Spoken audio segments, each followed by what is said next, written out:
তো সাদিয়া রাদিয়াল্লাহু তাআলা আন্না ডাক দে কয় আমেনা, আনলাম ঠিকই কিন্তু মুহাম্মদকে রাইখা আমি হাল আমার মন চাইতেছে না যাওয়ার জন্যে। ওরে আমেনা, আরো যদি কিছুদিনের জন্য দিতে আমি মুহাম্মদকে ঘুম পাড়াইতাম, কানে দাওয়াইতাম, মুহাম্মদকে আমি গোসল দিতাম, আমি হালেমা বড় খুশি হইতাম। এতদিন লালন পালন করলাম, ইয়ার ভরেও আমার তৃপ্তি মিলে নাই। আমেনা, চিন্তা কইরা দেখো একটুকু আবার দেওয়া যায় কিনা। এবার হযরতে আমেনা বললেন ঠিক আছে, আবার নিয়ে যান। বলেন সুবহানাল্লাহ। আবার অনুমতি দিলেন। এবার একজন আগায় দিবেন আর একজন আগায় দিবেন। ঘর থেকে বাহির হলেন মক্কার বিশাল বড় একটা পাথরের মাঝখানে। আমি আপনার নবীজিকে বসাইয়া এবার দুইজন দুই পাশে বৈশা গল্প গুজব শুরু করলো। হযরতে হালেমা ডাক দেখো, ও আমেনা, জন্মের পরে কত শিশু দেখলাম এই জমিনে, কিন্তু মুহাম্মাদের মতো এত সুন্দর একটা শিশু এই জমিনে দেখি না, আমার জীবনেও দেখি নাই। এবার আলেমার কথাও শেষ হয়ে গেল। হযরতে আমেনা ডাক দেখো, হালেমা, তুমি হইলা গ্রামের মহিলা, গ্রামে বসবাস করো, আর আমি হইলাম শহরের মহিলা, শহরে বসবাস করি। এই শহরের অলিগলি দিয়া কত শিশু যায় এবং আসে, কিন্তু আজ পর্যন্ত মুহাম্মাদের মতো এত সুন্দর একটা শিশু আমি আমেনা দেখি না, আমার জীবনে কোনোদিন দেখি নাই রে আলেমা। এবার গুরুজনের কথাই শেষ হয়ে গেল। মুহূর্তের মাঝে জিব্রাইল আইসা হাজির হয়ে গেলেন। বলবেন না সুবহানাল্লাহ। জিব্রাইল আইসা ডাক দেখো, আমেনা, ও হালেমা, আমি তোমরা দুইজনের কথাটা শুনলাম, কিন্তু এবার শুনো রে, তোমরা তো কেউ মক্কায় আর কেউ মদিনায়, কেউ বা তায়েফে, আর আমি জিব্রাইল শুধু মক্কা আর মদিনায় আর তায়েফে নয় রে, শুধু সৌদি আরবে নয় রে, তামাম পৃথিবীটা ঘুরাইয়া ঘুরাইয়া দেখলাম, তামাম পৃথিবী ঘুরলাম, আসমান জমিন পাহাড় পর্বত যা কিছু আছে আমি জিব্রাইল তামাম পৃথিবীটা ঘুরাইয়া ঘুরাইয়া দেখলাম, আজ পর্যন্ত মুহাম্মাদের মতো এত সুন্দর একটা মানুষ আমি জিব্রাইল কোথাও দেখি না। সারা জাহান আমি ঘুরাইলাম, দেখলাম, কিন্তু আজ পর্যন্ত মুহাম্মাদের মতো এত সুন্দর একটা মানুষ আমি জিব্রাইল কখনো দেখি নাই। এবার জিব্রাইলের কথাটাও শেষ হয়ে গেল। এবার স্বয়ং মালিক ডাক দেখো, ও জিব্রাইল শোনো রে। মাওলানা কারীম ডাক দেখো, ও জিব্রাইল শোনো, আমি আমার কুদরতি কান দ্বারা হালেমার কথাটাও শুনলাম, আমেনার কথাটাও আমি আল্লাহ শুনলাম। ও জিব্রাইল, তোমার কথাটাও শুনলাম। এবার বুঝো রে, ও জিব্রাইল, এবার তোমরা শোনো রে, আমি মালিক আমার কুদরতি জবান দ্বারা ঘোষণা দিচ্ছি, আজ পর্যন্ত আমার বন্ধু মুহাম্মাদের মতো এত সুন্দর করে পৃথিবীর মাঝে আমি আল্লাহ কোন সৃষ্টিকেই বানাই না, আমি তৈরি করি নাই, বানাই নাই। আমার বন্ধু হাবিবুল্লাহর মতো এত সুন্দর করে পৃথিবীর জমিনে আমি আল্লাহ আর দ্বিতীয় কাউকে বানাই নাই। বলেন না সুবহানাল্লাহ। ইয়া মুহাম্মদ মুস্তাফা নবী জগত উজালা, বলেন ইয়া মুহাম্মদ মুস্তাফা নবী জগত উজালা। कमले वाला तुम्हारी नाम, मदीना वाला तुम्हारी नाम, कौसर वाला तुम्हारी नाम, या मोहम्मद मुस्तफा नबी जगत उजाला। कमले वाला तुम्हारी नाम, मदीना वाला तुम्हारी नाम। जुरे बोलेन मारहाबा।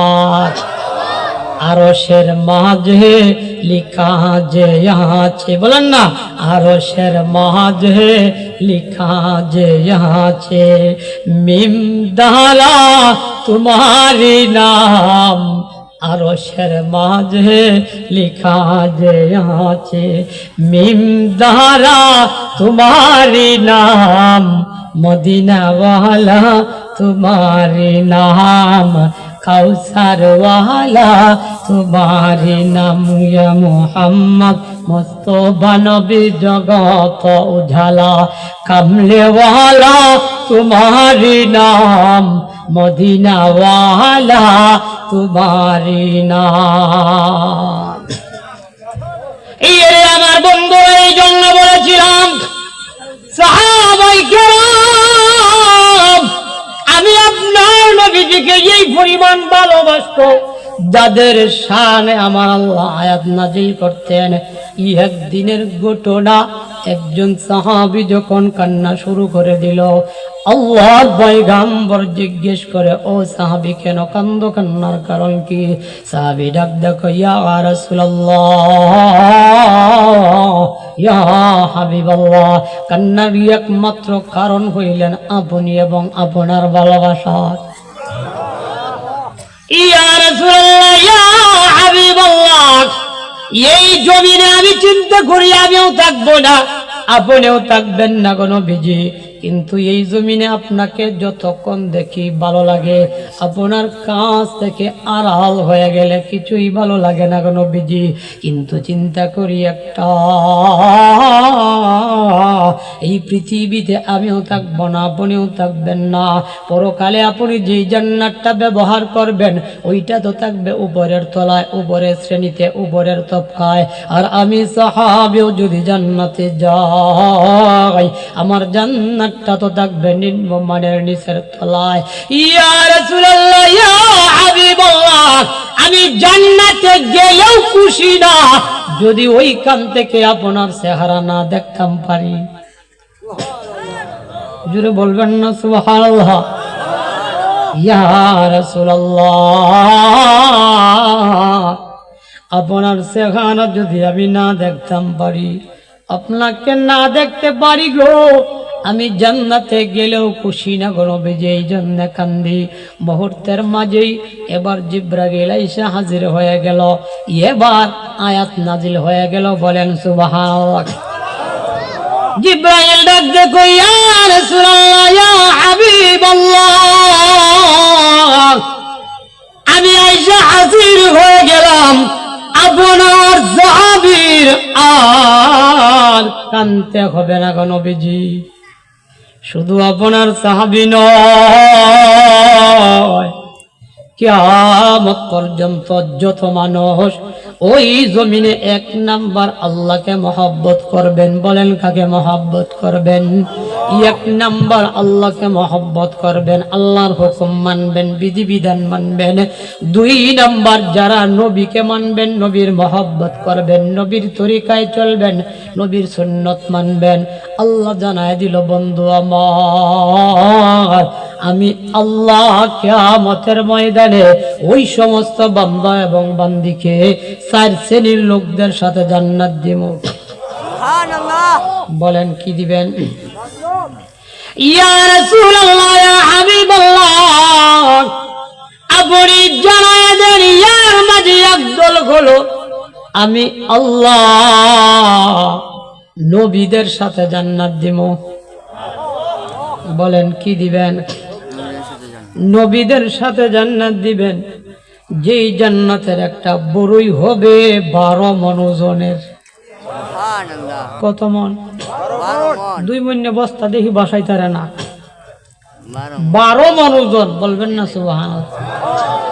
বাঁচানো সম্ভব না, কঠিন। আবু জাহেলকে ভালো হয়েছে মুহাম্মাদের উম্মত বরুর তলে বেড়ে মরব, অথচ এই বলো জানে না মুহাম্মদ রাসূলের উম্মত যখন জান্নাতে যাবে, জান্নাতের গেটে গোসল প্রদান করা হবে, গোসল দেওয়ার সঙ্গে সঙ্গে আমি আপনার এই ছোট্ট দেহটা আর থাকবে না, আমাদের বডি হবে 120 হাত লম্বা, বাবা আদম পয়গম্বরের মতো। সুবহানাল্লাহ। একজন জান্নাতি মানুষের কণ্ঠ হবে দাউদ পয়গম্বরের মতো, একজন জান্নাতি মানুষের চেহারা সৌন্দর্য হবে ইউসুফ পয়গম্বরের মতো, একজন জান্নাতি মানুষের চরিত্র হবে আখির জামানার পয়গম্বর আমি আপনার নবীজির মতো। যেই নবীজির চরিত্রের ব্যাপারে মহান মাওলা কারীম কুরআনুল কারীমে উত্তম চরিত্রের সনদ দিয়েছেন, যার জিন্দেগিতে কোনোদিন মিথ্যার লেশ মাত্র নাই, যার জিন্দেগিতে কোনোদিন দুর্নীতির লেশ মাত্র নাই, যার জিন্দেগিতে একটা মিথ্যা পর্যন্ত বলে নাই, যার চরিত্রের ব্যাপারে মহান আল্লাহ পবিত্র বইলা ঘোষণা দিয়েছেন। আমরা ঘোষণা দেই এমন লোকরে যারা প্রস্রাব করে জীবনেও পানি লয় না, কথা কয় না, মুখের চরিত্র ফুলের মতো পবিত্র।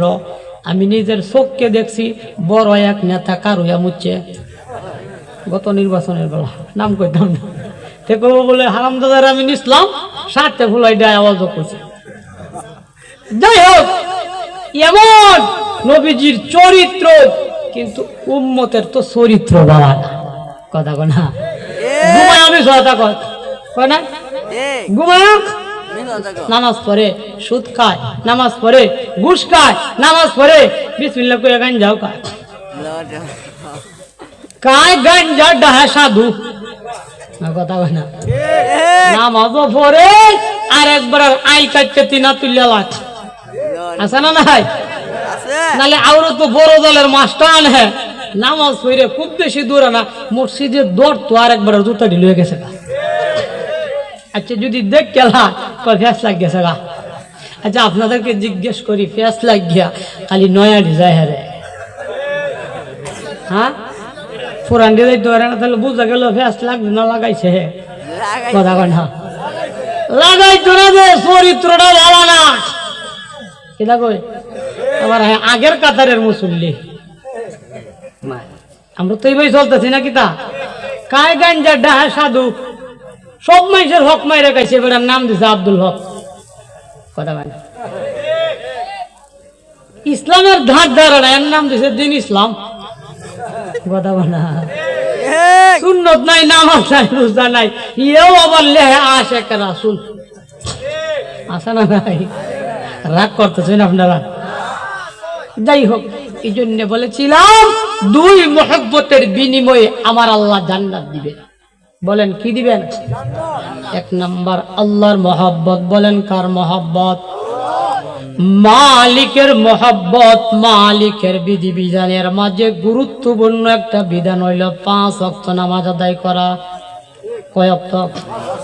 জুড়ে বলেন। কিন্তু আমরা সমাজে এমনও মুসল্লি আছে বছরে 2 বার, আসে না নাই? আপনারা উঠে বলে দিতেছে কে বেশি? এমনও মুসল্লি আছে সপ্তাহে 1 দিন। হ্যাঁ, আর এমনও মুসল্লি আছে দেখবাই না, আরে বাবা রে বাবা, এর মতো হাজি আর কেউ নাই, সারা বছর টুপি পাঞ্জাবি সব লাগাই, কিন্তু একটা ওয়াক্ত নামাজও হয় না। দেখলে মনে করেন মক্কাতে বাইরে হয়েছে, আছে না নাই? আমার নামাজ পড়তো না ঠিক, কিন্তু কবর দিয়ে আওতের লাগিয়ে হেরা মাস্ট। আল্লাহর নামাজ হইল ফরজ নাকি? কবর দিয়ে কি ফরজ? কিন্তু এইটা কি লাগে যায়, এইটাও একটা উদ্দেশ্য আছে, এটা কইতাম না, কথা কই না। আরেক জাতের মুসল্লি আছে, আপনার বিয়ের বাড়িতে গেছে, এখন যদি নামাজও না যায় ইজ্জত থাকবো না, যাইব গা। আপনারা বলেন এখন কি ইজ্জত বাঁচাইবার লাগে গেছে না আল্লাহকে খুশি করার জন্য? অথচ আমার নামাজ, রোজা, হজ, যাকাত, ওয়াজ, আমার তাবলীগ, দান, সদকা সব কিছু হবে একমাত্র আল্লাহর জন্য। বলেন কার জন্য? আল্লাহর জন্য। কিন্তু এখন যদি হজ করে আইলে হাজি কুয়া ডাক না দে সেই বেড়া মাহফিলতে হাই দে না মাহফিলতে হাই দে। আচ্ছা জীবনে একবার হজ করলে যদি হাজি কোন লাগে, যারা 5 ওয়াক্ত আমরা নামাজ পড়ি তাহলে আমরা কিতা কই ভাই কথা হয় না কত চয় নামাজ রোজা হজ যাকাত কার জন্য বলেন, কার জন্য? নামাজ প্রতিদিন কয়বার পড়বেন? না বছরে 2 বার, সপ্তাহে 1 দিন? না ভাই, এটা আমি আপনার জন্য একেবারেই ফরজ। এটা মালিকের হুকুম, আর মালিকের হুকুম মানলে আমার আল্লাহ জান্নাত দিবেন। কি দিবে? জান্নাত দিবেন। এই জন্য বলেছিলাম 1 নাম্বার আল্লাহর মহব্বত, আল্লাহর হুকুম। 2 নাম্বার আমি আপনার পয়গম্বরের মহব্বত, পয়গম্বরের সুন্নাত। এরে আমার বন্ধুরা কেন মানবেন? আমি আপনার পয়গম্বরের তরিকায় কেন চলবেন, কেন তার সুন্নত মানবেন, কেন তাকে মহব্বত করবেন? একটু সামনের দিকে আগাই। যেই নবীজির অন্তরের মাঝে আমি আপনার জন্য এই পরিমাণ মহব্বত, এমন একজন মহান নেতার অন্তরে আমি আপনার জন্য কি পরিমাণ মহব্বত, সারাটা জিন্দেগি শুধু উম্মতের জন্য কেঁদেছিল, সারাটা জিন্দেগি শুধু উম্মতি উম্মতি বলে কেঁদেছিল। ও দুনিয়ার মানুষ কেবল মাত্র আসলো জমিনে, আল্লাহর পয়গম্বর ভূমিষ্ঠ হলো, মার গর্ভ থেকে জমিনে আসলো, সঙ্গে সঙ্গে আল্লাহু আকবার বলে সিজদায় পড়ে গেল। বলেন সুবহানাল্লাহ। হযরতে আমেনা ডাক দেখো, দুনিয়ার মানুষ কেবল মাত্র আমার মুহাম্মদ এই জমিনে আসলো, আসার সঙ্গে সঙ্গে সিজদায় পড়ে গেল, আল্লাহু আকবার বলে। আমি তাকাইয়া তাকাইয়া দেখি চোখ দিয়া পানি ঝরতেছে, ঠোঁটগুলো বাঁকা কইরা আমার মুহাম্মদ কাঁদতেছে আর কাঁদতেছে। আমি আমেনা আমার কান মুহাম্মাদের মাথার কিনারায় লাগাইয়া শুনলাম। ওই অবস্থায় একই অবস্থায় জমিনের মধ্যে আসছিল, কিন্তু বাবার জন্য কান্দে নাই, আমি মার জন্য কান্দে নাই, আত্মীয় স্বজনের জন্য কান্দে নাই রে বন্ধু। আমি আপনি গুনাহগার উম্মতের মায়া কান্দে। কি পরিমাণ মায়া! আসলেন কেবল মাত্র উম্মতের মায়ায়, রাসূল কান্দে আর কান্দে। এমন কোন বড়দিন নেতা এই পৃথিবীতে দ্বিতীয় আর খুঁজে পাওয়া যাবে না। কি বলেন, পাওয়া যাবে? দুনিয়ার নেতা নেত্রীর অবস্থা হইল যারা জান মান দিয়ে সব কিছু করবেন, কিন্তু বিপদ পড়লে উম্মত তুই আবায়া দে। কথা কয় না? উম্মত তুই আবায়া দে। এখন আর এই ডেউকনের বাহনায় যে অমুক আসিন যে হানো, আমরা আছি সেই হানো, কারণ ওহন অমুক তো এক কানো আর আমরা এক কানো। কথা কয় না? ইয়ে আমার বন্ধুরা, কেন মুহাব্বত করবেন নবীর, কেন সুন্নাত মানবেন, কেন তার তরিকায় চলবেন? আরেকটু সামনের দিকে আগাই। ওই দিনটা তো ছিল আমি আপনার রাসূলের জীবনে আসার দিন, কিন্তু আল্লাহর পয়গম্বরের জীবনে সব চাইতে একটা কঠিন পরিস্থিতির মোকাবেলা ছিল। ওইটা হলো মরণের দিন। প্রত্যেকটা মানুষের এই দিন আসবে কি আসবে না? কি বলেন? ওই দিনটা কি সহজ না কঠিন? কারণ যেই দিন ওই বাড়ি ঘর ফালাইয়া বন্ধু বান্ধব ত্যাগ করে দুনিয়া থেকে বিদায় হয়ে যাবা, দিনটা বড় কঠিন। এরে আমার বন্ধুরা, ওই কঠিন পরিস্থিতির মোকাবেলায় আমি আপনার নবীজি, আমি আপনাকে বলে না, উম্মতের মায়া রাসূল কান্দে আর দুনিয়া থেকে বিদায় হয়। কি পরিমাণ মায়া রাসূলের অন্তরে আমি আপনার জন্য ছিল। আল্লাহর পয়গম্বর ঘরে অবস্থানরত, কেবলমাত্র আজরাইল আসলেন, ঘরের দরজায় আওয়াজ দিলেন, দরজাটা একটু খোলা হোক। হযরতে ফাতেমা রাদিয়াল্লাহু তাআলা আনহা দরজাটা খুলে দিলেন। কেবলমাত্র আজরাইল প্রকাশিত হয়ে গেল। হযরতে ফাতেমা রাদিয়াল্লাহু তাআলা আনহা ডাক দেখো, আব্বাজি, জন্মের পরে এত বড় সুরতের মানুষ আর কোনদিন দেখি না। আমি আপনার নবীজি ডাক দেখো, মা, উনি দুনিয়ার কোন মানুষ নয় রে মা, দুনিয়ার কোন সুরত নয়, উনি হলো ফেরেশতা আজরাইল, যিনি সমস্ত জাহানের জান কবজ করে।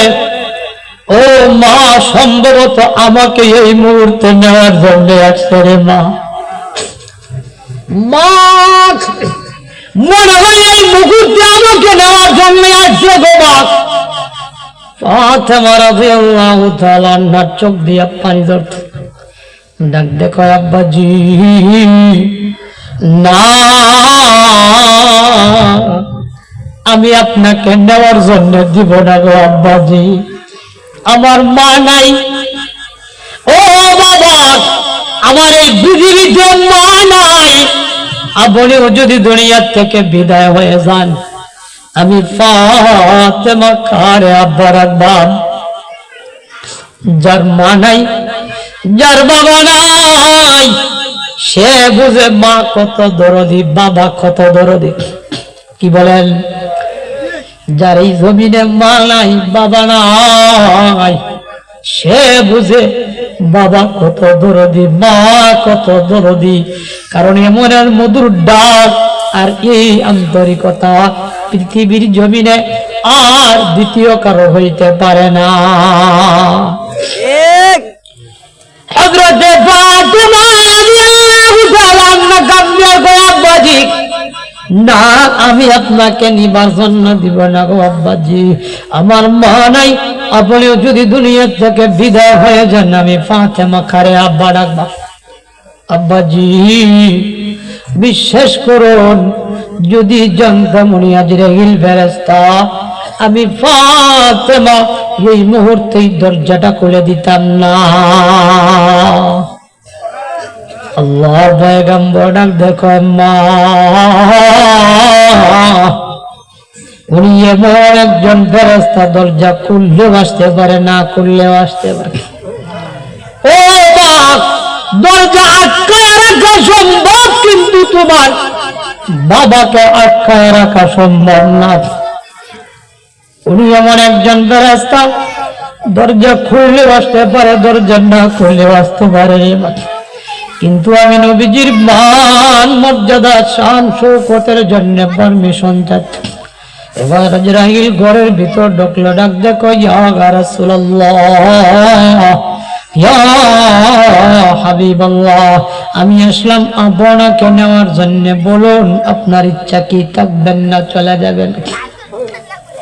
মানবী ডাক দেখো, আজরাইল, অপেক্ষা করো, জিবরাইল না আসা পর্যন্ত আমি কিছুই বলা সম্ভব না, কারণ আমিও তো আমার মালিকের সিদ্ধান্তের বাহিরে চলি না। এবার কিছুক্ষণ পরে জিবরাইল এসে হাজির হয়ে গেল। আল্লাহর পয়গম্বর ডাক দেখো, জিবরাইল, এবার বলো না, আমার মালিকের পক্ষ থেকে কি সিদ্ধান্ত নিয়ে আসছো রে আমার জন্য? তাকাইয়া দেখো, আজরাইল আমার জন্য অপেক্ষায় অপেক্ষমান। ও জিবরাইল, বলো এই মুহূর্তে আমার মালিকের কি ফয়সালা নিয়ে আসছো রে জিবরাইল? এবার জিবরাইল আলাইহিস সালাতু ওয়াস সালাম কোরআনুল কারীমের একখান আয়াত তেলাওয়াত করেন, ইন্নাকা মাইয়িতুন ওয়া ইন্নাহুম মাইয়িতুন।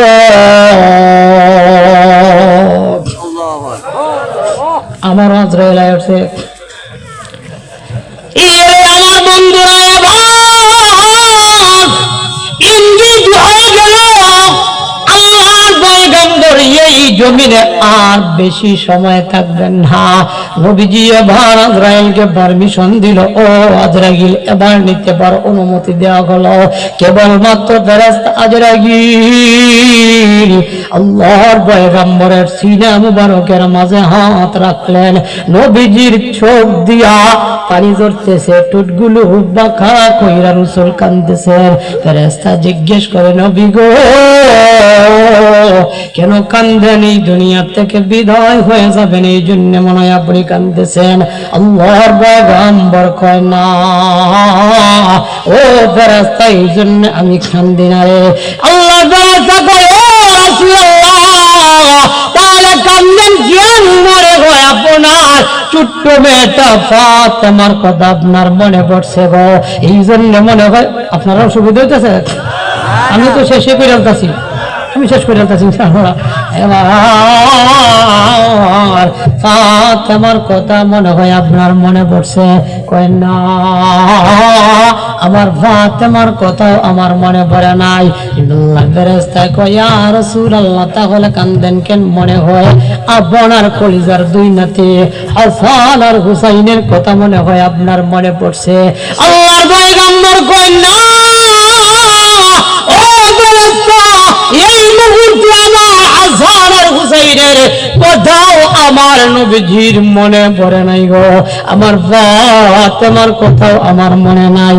দুনিয়া থেকে বিদায় হয়ে যাব এই জন্য কান্দি না, কিন্তু একটা মাত্র কারণ, ওইটা হলো আমি আপনার গুনাহগার উম্মতের জন্য। আমি একেবারে শেষ করে দিচ্ছি, যে নবী উম্মতের মায়ায় এই পরিমাণ কান্দে, শুধু এইখানে শেষ নয়, যে রাসূল উম্মত ছাড়া জান্নাতের ভিতর পর্যন্ত ঢুকবে না। জোরে জোরে আওয়াজ দিয়ে বলেন সুবহানাল্লাহ। হাশরের মাঠ যখন কায়েম হয়ে যাবে, সমস্ত আউলিয়ায়ে কেরাম ইয়া নাফসি ইয়া নাফসি, সমস্ত আম্বিয়ায়ে কেরাম ইয়া নাফসি ইয়া নাফসি, সমস্ত মানবেরা ইয়া নাফসি ইয়া নাফসি, কিন্তু একটা মানুষের আওয়াজটা উঁচু হবে, আমি আপনার নবীজি পাগলের মতো দৌড়াবে আর কাঁদবে, আল্লাহ আজ আমার উম্মতের কি অবস্থা। পাগলের মতো নবীজি কাঁদবে আর দৌড়াবে। মিজানের পাহাড় কিনারায় থেকে ফুলসিরাতের কিনারায়, ফুলসিরাত থেকে হাউজে কাউসারে পাগলের মতো দৌড়াবে। আয় আল্লাহ, আমার গুনাহগার উম্মতের কি অবস্থা। এক পর্যায়ে হাশরের মাঠের অবস্থানটা যখন এমন হবে, এমন কি বাবা আদম পয়গম্বর জান্নাতের গেইটে আইসা ডাক দেও, জান্নাতের দারোয়ান জান্নাতটা একটু খুলেন। জান্নাতের দারোয়ান কয়, কে আপনি? কয়, আমি হলাম আদম পয়গম্বর। কয়, না এখনো জান্নাত খোলার পারমিশন হয় না, কেবল মাত্র ইব্রাহিম খলিলুল্লাহ জান্নাতের গেইটে যাইয়া ডাক দেয়, ও জান্নাতের দারোয়ান জান্নাত খুলো। কয়, কে আপনি? কয়, আমি হলাম ইব্রাহিম খলিলুল্লাহ। কয়, না এখনো জান্নাত খোলার পারমিশন হয় নাই। মুসা কালিমুল্লাহ ডাক দেখো, জান্নাত খুলো। কয়, না। কয়, কে আপনি? কয়, আমি হলাম মুসা কালিমুল্লাহ। কয়, না এখনো জান্নাত খোলার পারমিশন হয় নাই, কেবলমাত্র জিবরাইল এভান ঘোষণা দিচ্ছে, আল্লাহর পয়গম্বর ও আখির জামানার পয়গম্বর মুহাম্মদ রাসূল যান, আপনি জলদি করে জান্নাতের ভিতরে যান, কারণ আপনি না যাওয়া পর্যন্ত জান্নাতের গেট খোলার পারমিশন হবে না। সুবহানাল্লাহ, যান জলদি যান, জান্নাতের ভিতরে ঢুকতে হবে। আপনার জন্য অনেক আম্বিয়া কেরাম অপেক্ষায় অপেক্ষমান। জিবরাইল যখন আওয়াজ দিল, এবার আমি আপনার নবীজি কান্দে আর জিজ্ঞেস করে, ও আজরাইল, ও জিব্রাইল, শুনো রে, আমাকে একটু জানায় দাও, কোন পর্যন্ত আমার কোন গুনাহগার উম্মত জাহান্নামের আগুনের মাঝে আছে কিনা। ওরে জিব্রাইল, আমার মাওলাকে জানায় দাও, যতক্ষণ পর্যন্ত আমার একটা গুনাহগার উম্মত জাহান্নামের আগুনের ভিতর জ্বলবে, ততক্ষণ পর্যন্ত আমি মুহাম্মদ তার জান্নাতের ভিতর ঢুকব না। একেবারেই শেষ কথা, হযরত আয়েশা গেছেন। এক নম্বর বলেছিলাম আল্লাহর হুকুম মানা, 2 নম্বর নবীর তরিকা চলা। বলেন 1 নম্বর কার হুকুম মানা? এর মাঝে বলেছিলাম 5 ওয়াক্ত নামাজ আদায় করা, রাসূলের মহব্বত বলছিল লম্বা সময়, কিন্তু সুযোগ যেহেতু নেই, এতগুলো সুন্নতের মধ্য থেকে 2টা আমল দিচ্ছি আপনাদেরকে, রাসূলের মহব্বত, আসমা সুন্নত, কেন তার তরিকায় চলবেন। এর মাঝে 2টা আমল হলো, একটা হলো দাড়ি রাখা।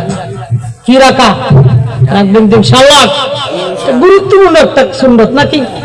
আর 2 নম্বর নিয়মিত মিসওয়াক করা। কি করা? আমলগুলো সহজ না কঠিন? করবেন কারা কারা? আল্লাহ পাক সকলকে মানা বোঝার তৌফিক দান করুক। সকলের সুস্বাস্থ্য কামনা করি, মাদ্রাসা সকল মঙ্গলজনক হোক।